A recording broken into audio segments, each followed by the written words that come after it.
Hello, जय महाराज साहेब. जय महाराष्ट्र. सरपंच बोल. हा, ते हे झालंय आपलं पूल वाहून गेलाय पूर्ण. हा हा मी सगळ्या पदाधिकाऱ्यांना दिले की माझ्या शेतकऱ्यांचे वस्तीचे रस्ते, शेत रस्ते हा हे जे वाहून गेले ते सगळे पुन्हा तयार करायचे आपल्या स्वतःच्या खर्चात. बर सगळ्यांना आदेश दिले. बर बर. आलं का लक्षात? हो हो हो. त्यामुळे चिंता करायची काय कारण नाही. हा पण ती पैसे आहेत ती पीडब्ल्यूडी ने मंजूर केले की नाही, ती हा. व्हिडिओ मान्यता देतोय की नाही, त्याचं काही सुद्धा वाट बघायचं नाही आपण. आलं का लक्षात? हो, आलं आलं. जसा पावसाला उघडी बसत हा तसे सगळ्याला सांगितलंय आपलेच लोकांचे पोरांचे जेसीबी ट्रॅक्टर बिक्टर घ्यायचं, मुरुम टाकायचा, हा. तिथं ओढायचे, तिथं पाईप आणायचे, पाईप टाकायचे, वरनं रोलरनं चुकून आपल्या लोकांची हा. सोय करायची. हा. काय कुठं किती पैसे जातील तेवढे जातील. हो, आलं चालेल. लक्षात? हो, आलं आलं.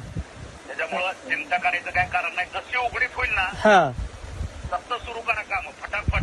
चालेल चालेल. डायरेक्ट तिथं आपली जी पदाधिकारी आता प्रवीण असेल, इथं असेल, हो, दानकर्तेचं सांगायचं कोण तिची बिलं आठवड्याला त्याची बिलं करून पटापटा रस्ते तयार करून घ्यायचे. चालेल चालेल.